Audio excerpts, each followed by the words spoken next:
number one, you certainly want to have an emergency fund, right? Because if something breaks, and it's not a matter of if something breaks or if you have an emergency or if something goes wrong, it's a matter of when.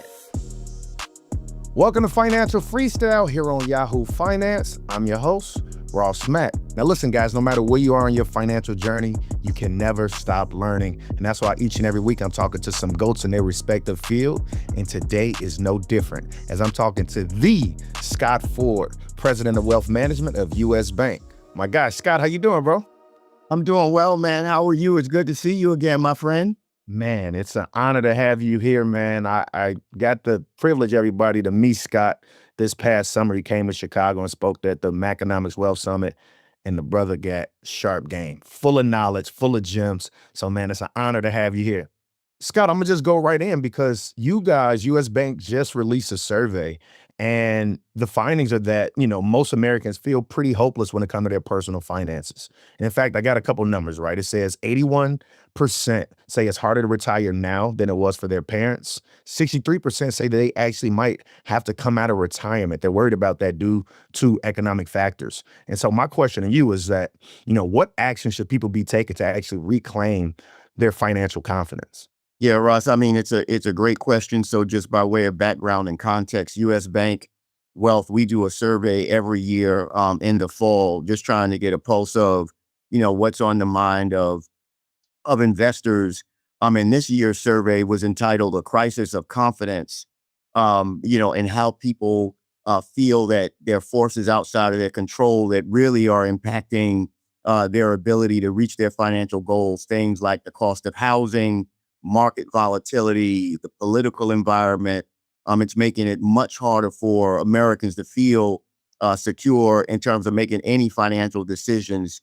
And I think the real data point that I share with your viewers is, even as Americans are saving and planning and investing, they feel this lack of control, which is kind of like this crisis in confidence, because so many things are impacting their finances that are factors outside of their control. So it was a nationally, representative sample of, 5,000 people. And so we feel it's a pretty good proxy as to how the general population is feeling. And so what I find is so interesting is that most asset classes are trading at or near all-time highs, right? Gold, all-time, crypto, all-time, stock market, all-time, right? Real estate valuations also pretty, all-time-esque. What's the disconnect, right? Like, help me understand, where's the disconnect? The economy versus, the overall stock market or asset market. The economy isn't the market, right? Those are two different things. So the economy is largely driven by, in particular, the macroeconomic environment is driven by things like, and you've been reading a lot and hearing a lot about inflation, like the cost of housing, rent, the cost of food, the cost of gas to put in your car. All of those things are like macroeconomic factors. The economy is really a function of expectations, right, overall, of either companies or particular industries or sectors. And I think kind of like what we see now in terms of people's excitement, and where a lot of the emphasis is in the stock market right now is in particular in the tech sector. And as you pointed out, and, kind of like the digital asset classes, and those things are just, they're trading based on future expectations, right, of what's going to happen with those particular asset classes. But the economy is kind of like how people feel in the here and now, in terms of like, do I have enough to cover my rent? What's the cost of food and housing? And those kind of things. And I think that's what the survey is kind of speaking to. People do feel a lack of control over the stock market. In fact, 6 in 10 of the survey respondents said that they don't have any control over the stock market. I've been doing this for a while now, Ross, and the truth is you've never had any control over the stock market. But I think what's different is the way people consume information, and the velocity at which, kind of like all the information is coming at you. A significant portion of the population now gets, their news and information from platforms, right, such as this, whereas years ago, when I was getting started in the industry, you had to, open the financial press. It came out once a day. Stock prices were kind of like already stale by the time you got them. But now we live in this always on kind of news cycle. And I think that's what drives a lot of the anxiety, because you've never really had any control over what the stock market does. Yeah.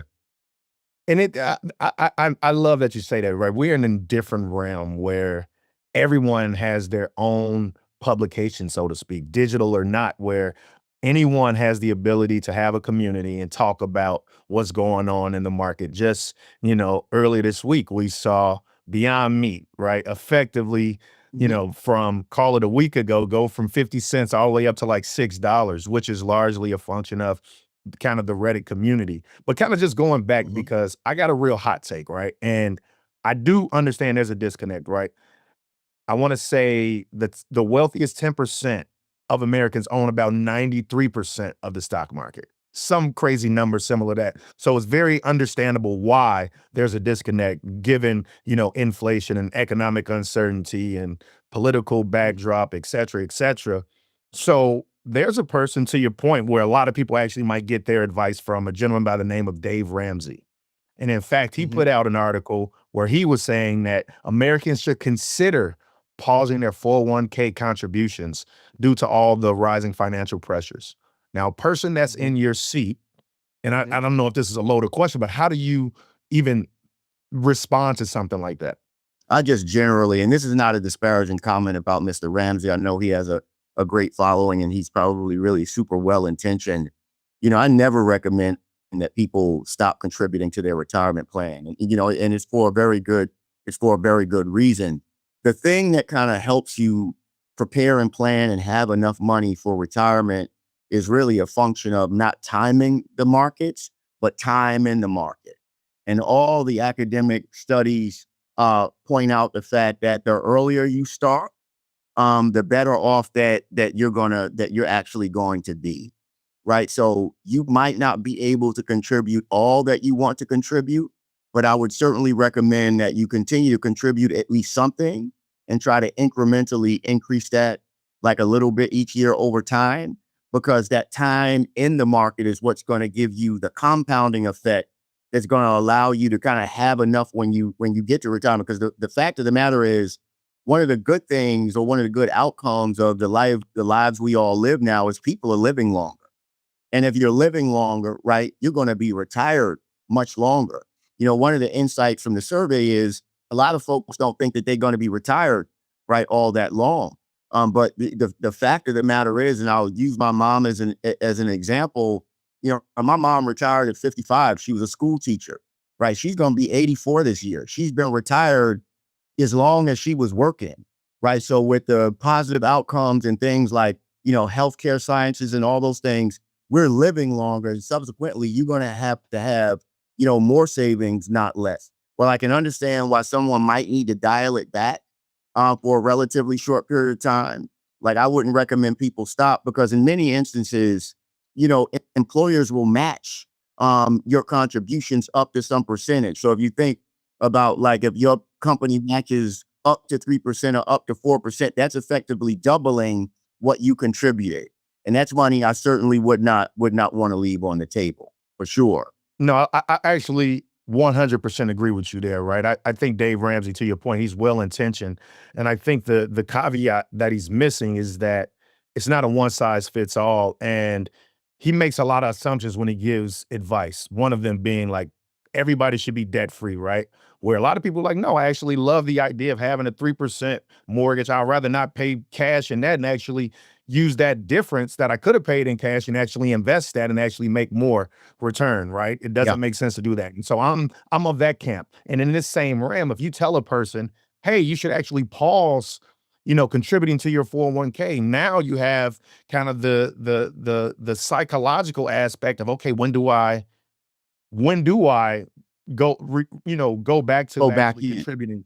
So now it's like, okay, now am I trying to time the market or am I trying to time the economy? And I think, to your point, like, he makes a lot of assumptions to say a person shouldn't be debt free. And I think he also needs to make that same assumption when he says, okay, when it comes to this, you also, the average person isn't going to know when to turn it back on, AKA when to contribute. And so I think I wholeheartedly agree with you there. Going back, right, to when you were speaking to at the Maconomics Wealth Summit, once again, we're grateful to have you.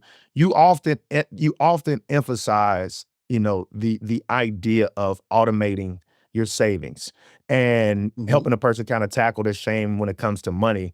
And so, like, what's one of your simple automation strategies that our audience should take away? Save a little, a lot. Right? Like if you are consistent in your behavior and you save even just a little bit consistently, that's better than not saving at all. So what I'll often recommend people do is like number one, you certainly want to have an emergency fund, right? Because if something breaks, and it's not a matter of if something breaks or if you have an emergency, if something goes wrong, it's a matter of when. And if you don't have any savings, then more often than not, you're going to have to, perhaps turn to high interest rate loans or credit cards. So number one, try to have an emergency savings. And the best way to kind of do that is, let's say, when you get paid and your direct deposit, hits your checking account, you can set up an automatic transfer that goes into your savings, like every time you get paid or on whatever frequency you want to do it on a monthly basis. And what will happen, Ross, is eventually like you won't even think about that. It's automatic. It just happens. It goes into this other account, right? And you would be surprised at how quickly that balance can build right over time. So that's just a very, very simple tactical thing that I recommend that people do. And then also, don't have that account linked to like your debit card. Like make it where it's a little bit more difficult for you to get the money where you're not looking at it all the time because you want that savings to start to grow and accumulate over time. I love it. We used to automatically paying bills. We should also be used to automating our That's nice. savings and paying our future self. We got to take a quick break, but when we come back, we're going to have more with my guy, Scott Ford, president of wealth management at US Bank.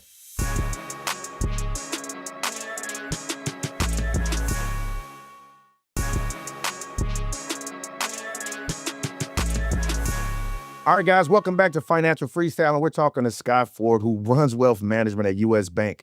And I think it's important, right? Because you overseeing over $500 billion. And I think there's a lot of myths when it comes to what wealth management is. And I think that's what kind of keeps people having money anxiety. It's like, oh, I'm not rich. I shouldn't be doing this or doing that. Kind of, what are some of the things that you and US Bank are doing to help people kind of overcome those, financial traumas and actually start putting their best foot forward when it comes to building and attaining wealth and also transferring it? Those individuals, number one, people think like you have to be rich to get financial advice. That is not true. No matter where you are in your financial journey, we have an appropriate level of support, tools, and resources to help you kind of either get started or build on where you already are, whether you're just starting out or whether you need the help of a full-fledged financial advisor team or whether you need private bank or ultra high net worth services. We can certainly help you with that.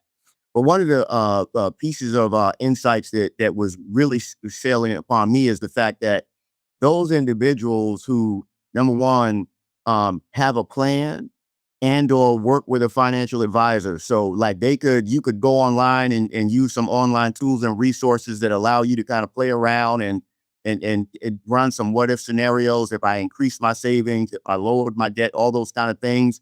Or if you got that done through a full service financial advisor, those individuals are significantly more confident in their ability to achieve their financial goals and objectives. So I always encourage people, don't count yourself out.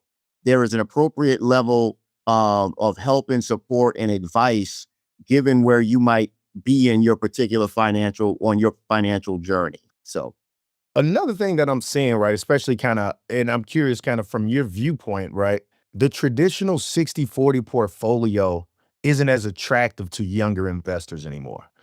I'm hearing a lot of people are, diversifying into other asset classes where they might actually want higher yield or just higher returns in general. And so how are we seeing that evolve? And, kind of what are your clients actually wanting? It varies by individual. And what I tell people is there is no one size, fits all approach. Like that 60-40, portfolio mix has been around for a very, very long time. It has kind of stood the test of time. But as you point out, there are new asset classes. There are many different asset classes. And it really is a function, Ross, of really two things. Number one, your time horizon, because generally speaking, the longer your time horizon, the more risk that you can take because you can ride out the volatility over time.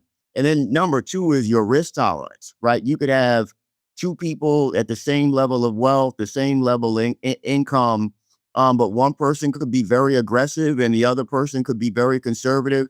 And neither of those options or outlooks is wrong, right? So it really boils down to the individual. And that's what we really try to do. We kind of engage clients in the best firms and advisors engage clients based on what it is they're trying to accomplish financially in terms of their goals and aspirations, and also, what their risk tolerance is. And then that is going to really inform, what that asset allocation should look like. And again, that could be different for everybody. I was hearing some stuff, where effectively Jamie Dimon was talking about kind of how he walked back a lot of his comments when it comes to Bitcoin and crypto as a whole. But he still kind of remains firm where he's like, look, it's not my opinion, it's what the clients want. And so I always find that interesting because he called, Bitcoin a pet rock back in the day. But at the end of the day, he's in the business of servicing his clients. And if your clients want crypto exposure, you have to find a way to get that. And so I'm just curious, especially kind of with so much noise when it comes to, back, like you say, back in the day, everybody read the same publication. But now it's AI, it's quantum, it's crypto. And so like, I want to get a sense and give the audience a sense of kind of like from that overall portfolio construction, like, are there areas that you guys are fielding more inbound requests for? Not believe it or not really. Like a lot of things have kind of like remained the same. And certainly something we're keeping an eye on, but I can tell you we have not, been overrun with requests to kind of like add, digital currencies to client portfolios, because for the most part, our clients have portfolios that are personalized. And to your point, all of us, within reason, because you're not going to let your clients kind of harm themselves. But if you continue to hear the same thing over and over again about a particular investment type or an asset class that your clients are asking for exposure for too, then that's something we kind of pay attention to. But we have not heard a lot out of that. I think, a lot of folks are kind of taking a bit of a wait and see attitude, especially people who have already accumulated, a fair amount of wealth. But I think that you'll continue to see this dialogue happen, over time in terms of exposure to some of these different asset classes. And the S&P 500, by the way, is just, it's already kind of has a significant weighting, right to technology, the technology sector.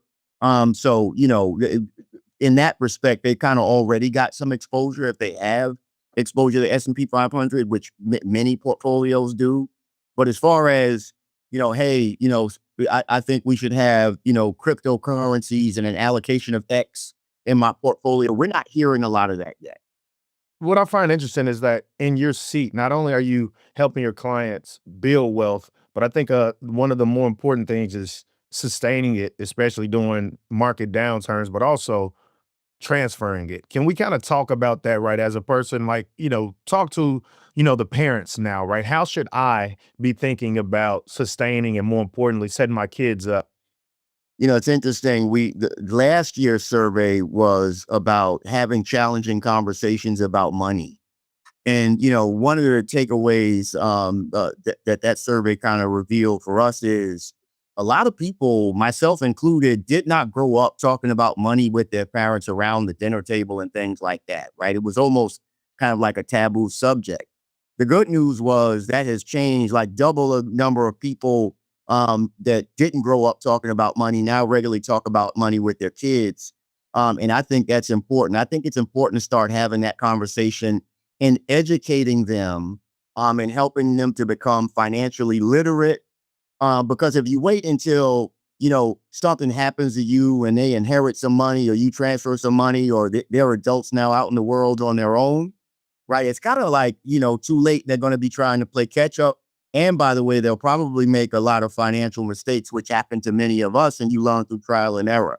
Well, you can save them a lot of that pain and heartache by teaching them early on at least the basics, of financial literacy. And it also helps because we do quite a bit of this in our high net worth and ultra high net worth, but I think it can be applied no matter where you are in the wealth spectrum. Talk to your kids about like what you have, because at some point they're going to be the stewards of the wealth that you generated. And if your plan is really to, transfer that wealth to the next generation, making sure they're prepared, early and well before they actually have to be responsible for it, to me is the right way to approach it. What I understand about your field is not, let's see what the world is going to look like 5-10 years down the line, right? And so what do you think about AI, and especially when it comes to wealth management as a whole? How can AI either help or, impact wealth management? I've heard it put this way: in the short run, AI is probably, overhyped, but in the long run, I think it's underappreciated. And I think that I've already started using it in my day to day. We use Microsoft Copilot. I find it a significant enhancer of my productivity in terms of, writing emails, drafting emails, putting together presentations, researching different topics. So I think it's going to increase and enhance productivity. And I think that, especially with the advent of agentic AI, where you kind of have these agents that you can use to do specific tasks. So think about things that are kind of either simple, but like repetitive, that you have to do all over again, over and over again, where human beings' time and energy would be best spent on some other high value kind of activities. I think that we'll start to see a lot more of that. So today we're focused on kind of like, how do we use it to enhance productivity, which is lower our costs to serve our clients, and then use that capacity to spend more time, engage with our clients, and giving value added advice. So I think we're in the very early innings of this transformation, but I do believe that over time it is going to significantly change the way all companies function in terms of delivering goods and services. Well, that's it for this episode. I just want to thank you, Scott, for coming on and obviously dropping major gems. So thank you for being here. And to the audience, make sure you like, subscribe, share this with your auntie and your cousins. And as always, you could go and ask Amazon, hey, Alexa, play that new financial freestyle. Until next week, y'all take care.